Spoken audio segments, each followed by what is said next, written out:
Sure, Go we're ahead and start filming. now. Right. This is my presentation of a demonstration as well.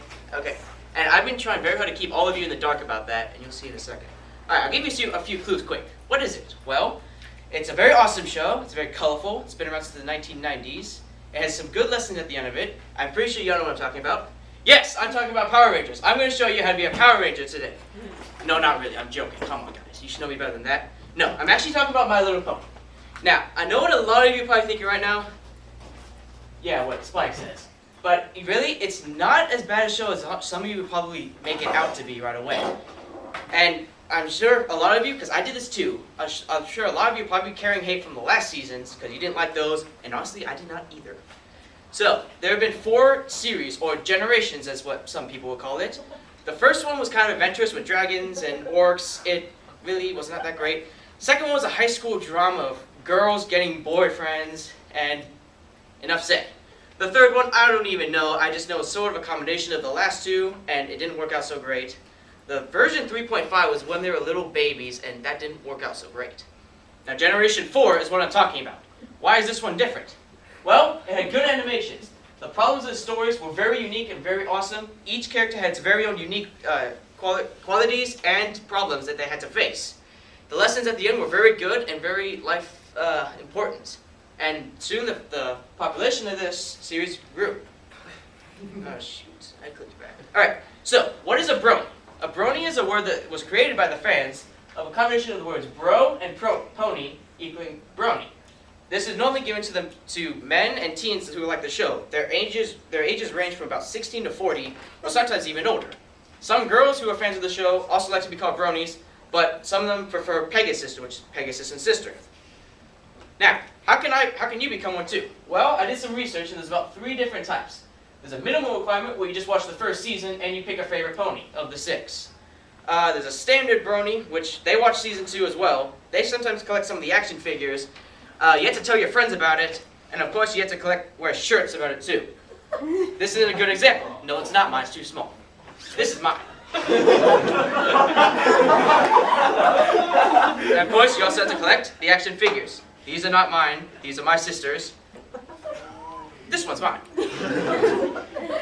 And more advanced brony is someone who watches the season 3 as well. No, not here. Someone who watches season 3 as well as a few other things. Oh, come on, stop going back. Now, what is an advanced brony? Well, there's about 3 different main types that I've seen. One, they can create music of their own creativity based on their love for the show. There's fan art, of course, and they make their own videos as well. Now, the music department, as I would call it, these guys watch the show, they can become inspired by characters or just something they found in it, and they decide to make a song from it. Some examples are Discord and 20% Cooler. The art department, these guys are inspired by the creativity and the animation of the series and make their own versions, like the one on the bottom. Or some people who like the series and want to make a combination of it, such as the Avengers picture up there. Now the film department, these guys are the most talented of the 3, I believe. They go out and they make their own custom stories and animations of the series. And they're really good. Like the top one, Snowdrop. That's about 15 minutes on YouTube. It's a very emotional story created by a fan. One on the bottom is more humorous about Fluffy Puff, which is an extremely fluffy pony doing some adventures. And where there's some positives, there are also some negatives. And I've seen some of them, and they are questionable at best. Now, simple bronies. Well, these guys are basically your typical fans for anything. They would just go out, wear the merchandise, watch the series, collect ponies, whatever. And these guys also do something else unique. They name characters. These guys are all characters who just sit around in the background and do nothing. But they notice some of these guys and actually take the time to give them names, like Doctor Who's, Vinyl Scratch, Octavia, Derpy, the list goes on, frankly. Now, with every series, with everything on the internet nowadays, there's going to be trolls and there's going to be haters. I'm sure a few of you are in here right now. Now, why do they hate us? I honestly have no idea. Well, I went and I tried to do a little bit of research. Well, from what I came up with 3 main reasons. They either don't like it, because they think we're trying to enforce on their manhood, or something, I don't know. They hate it just because they don't like it, like from what they've seen from other series. And honestly, I was like that too. I mean, the other ones were terrible. Then I found this one and I thought it was quite interesting. Or, this is the most typical answer, they're just going to troll because they can. I mean, who doesn't? Now, the very interesting thing about these fans is that they create their own little way of dealing with trolls. Like most of the time, when someone's hating on what you like, you're gonna hit them back. And then they're gonna hit back at you, you're gonna hit back at them, whatever. But these guys, from their love from the show, they create something what they call to love and tolerate, which is actually a very good way to deal with them because and what I've found is that some haters and trolls on the internet actually have something going on in their life. And seeing this actually is very good because this can get to them, and then they'll draw them out in conversation. You'll find out there's something going on in their life, and it actually works out for the best. Now, from everything I've told you so far, from what I can see, you've got about 2 options here. 1, you're going to completely ignore everything I've just said, which I'm sure most of you will do. You're going to go on with your lives, you're going to do your project, you're going to go home, you're going to do whatever that isn't My Little Pony. Or, you're going to go home, you're going to give it to your curiosity, and you're going to give the show a try, which I greatly encourage, because it's actually a really good show. Now, as Boromir says down here, one does not simply watch My Little Pony for a few minutes. And I'm serious, like, when I first saw it, I was just going to watch the first episode and see how it was. I couldn't stop there. I had to watch the second one, because it's a 2-parter, and I had to watch the third one. Then I had to watch the 4th. Then I had to watch season 2, and then season 3. So, yeah, when he says you can't watch it for a few minutes, he's right. You can't, and I didn't. So, if you watch it, just be warned that when you do, you're not going to stop. And eventually, you may become a brony too. And the only thing I can say is, if you do become a brony, welcome to the herd. And that is all.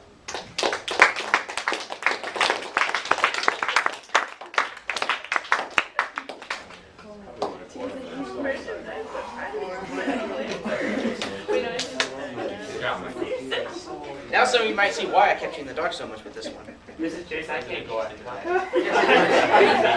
I'm sorry, but I can't go after that. The shirt had to be the best thing. Yeah. This is my shirt. It's too small. This is my shirt. I can't go after that. I have no. Oh yeah. I didn't. It started recording for like 30 seconds at a time, so like it's 30 seconds. What? Are you serious? Oh, jeez. What you talking about? I'm gonna go home and watch some My Little Pony.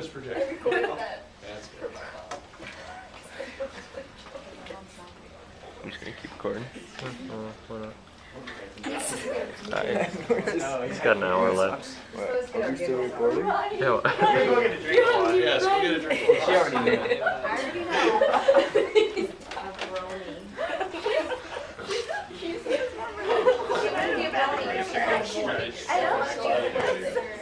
Yeah. What do you consider manly? Some would say Arnold Schwarzenegger and his muscles. Others would say Sylvester Stallone and his amazing job, Justice. And some would even say Bruce Campbell and that chin. But what does an oddball such as myself consider manly? My Little Pony, friendship is magic. My Little Pony, friendship is magic. Now I know what some of you are thinking. You watch a show for little girls? Well, contrary to what you may think, there are more male teen to adult fans than there are young girl fans. That's how much of a phenomenon it has become. There are tons of internet jokes and hundreds of thousands of fans known as bronies. In case you can't tell, I'm one of them. Now, I will be explaining the development, the plot, and what the show has become from the internet. Let's begin with the plot. Oh, I mean the development. Lauren Frost came around the beginning of the My Little Pony series before Friendship is Magic. She found the older shows to be unimaginative, uninspired, and pretty much just trying to sell their products. So around the 4th show of My Little Pony, she was set as executive producer to make the show with the story, to have the stories be complex and, actually interesting. And also the art style to be completely different from the rest of the series, being more cartoonish.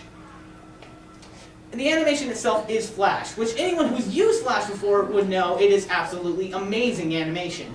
I can't necessarily show it as I can't show video, but the point is that it is absolutely amazing. Let's move on to the plot.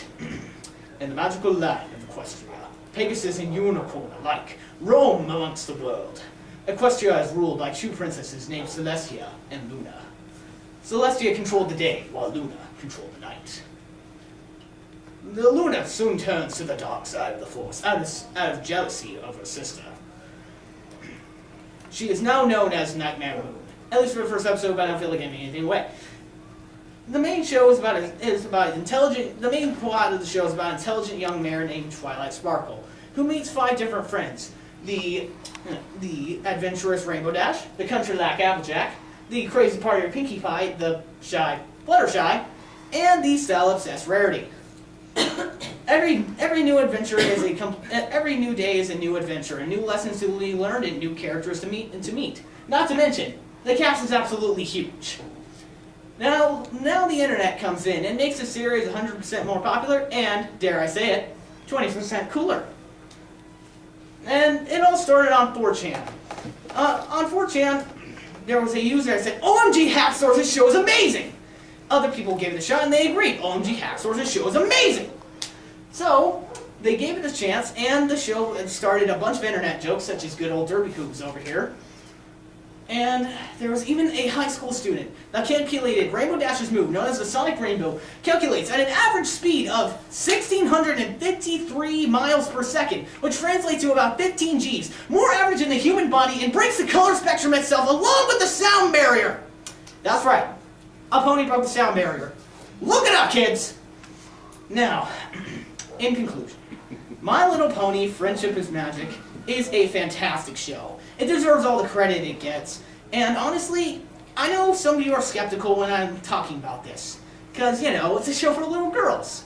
But, you gotta give it a chance. And you may be surprised. Become a Brony today. That's my speech. Thank you for listening.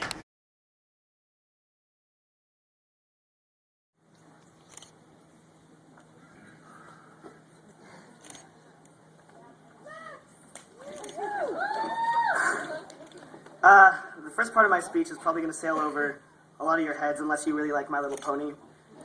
But I promised a lot of people that I would do it, so here we go. I used to wonder what friendship could be until you all shared its magic with me. When I first came to the school, I was like young Twilight Sparkle, searching for friendship in a new place. At first, I was alone, a little pony in a big town. I didn't know anyone, and I was in a completely unfamiliar land. But people quickly accepted me and began to take me in as their friends, the teachers especially. Mr. Forster was the proud Princess Celestia of the school, ruling over the land with firmness but determination and compassion, teaching every pony the values they needed to succeed in life. Miss Neer acted like the mayor of Ponyville, taking me under her wing and keeping every pony around her in check. Miss Rankin was like Spike, a baby dragon. Mr. Wiggett was the Princess Luna of the land. Once an integral part of the world, now departed, but his spirit lives on. Miss Murray was like Big Macintosh, a pony of few words, but when she did speak, you knew it was important. I've got some contention with the teacher over this one, but we finally agreed that Miss Adams is like Derpy Hooves. Despite being a minor part of my life, she made a large impression and had a great impact on those who she influenced. Miss Douglas was like the Fluttershy of the group, shy and quiet, but the sweetest and most caring by far. Once I met Megan, it was clear she was Pinkie Pie, what with her pet alligator, fondness for candy, and tendency to burst into song. Miss Merrifield reminded me of Rainbow Dash, the determined badass who spews rainbows wherever she goes. Miss Crow, Miss Crow is like Rarity, fashionable, high class, and wears white a lot. And finally, Mr. Parker was Applejack, tough, hardworking, patient, and resolute. But really now, one of the most incredible things about Cyprus is how accepting they are. On the surface, this seems like a pretty crazy statement. This is a group of kids who adamantly defend the East Side, interface almost exclusively with each other, and have one of the most expansive, isolating, and frankly baffling dialects I've heard this side of Australia.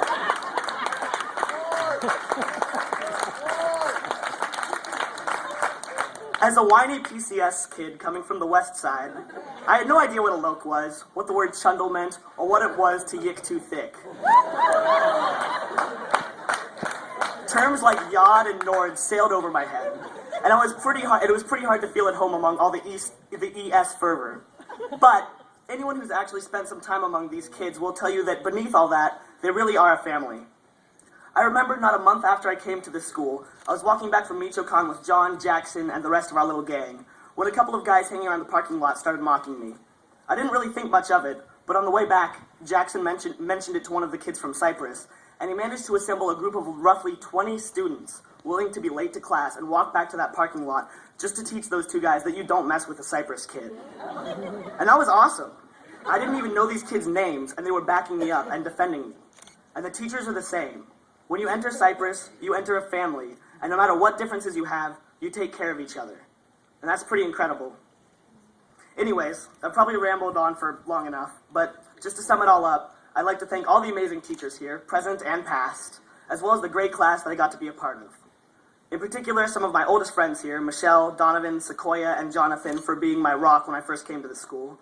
My newer pals like Jessamine, Heather, Kingston, Stone, and Jamie for keeping this year wonderful. My amazing friends Jocelyn, Nicole, Marissa, and Megan for always being there to talk to no matter what. My mom and dad for supporting just about everything I do and sticking with me through all the crazy stunts I've pulled. And my absolute best friend in the world, Emmett Duggan, for not leaving my side for 6 years and being the most incredible pal I could ask for in the universe. Thank you all for showing me that friendship truly is magic. Yeah!